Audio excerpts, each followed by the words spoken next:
அனைவருக்கும் வணக்கம். நான் அபிராவணன். நீண்ட இடைவெளிக்கு பிறகு இந்த காணொலி வாயிலாக சந்திப்பது மகிழ்ச்சி. ரொம்ப நாள் ஆயிடுச்சுன்னு நினைக்கிறேன். ஒரு 5 நாள் காணோம்னா அடான்ஸ் போட்டுருவாங்க நம்ம ஊரில். 10 நாள் காணோம்னா பந்தல் அடிச்சிருவானுங்க போடுறது.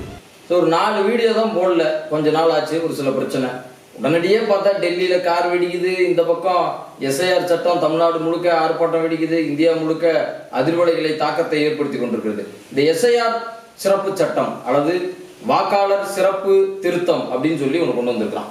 ஏற்கனவே சிஏஏ அப்படின்னு சொன்னான், சிட்டிசன் அமெண்ட்மெண்ட் ஆக்ட்னு சொல்லி அதை எதிர்த்து நாம் நாடு முழுக்க மிகப்பெரிய போராட்டங்களை முன்னெடுத்தான். அதை மீறி அவன் செஞ்சுக்கிட்டு இருக்கான். இந்த அயோக்கியத்தனை பாஜக ஒன்றிய சனாதன சங்கிய அரசு தொடர்ச்சியா மக்களுக்கு எதிரான அயோக்கியத்தனங்களை செய்து கொண்டிருக்கக்கூடிய இந்த தரங்கெட்ட ஒரு குரூப் அவனுங்க அயோக்கிய பயிடுவன். சரி, இது நம்ம அதை பத்தி பேசுவோம். அதை பத்தி விவாதிக்கிறதுக்கு நிறைய நேரம் இருக்குது. இந்த எஸ்ஐஆர் அப்படின்னு சொல்லப்படக்கூடிய இந்த ஸ்பெஷல் இன்டென்சிவ் ரிவிஷன்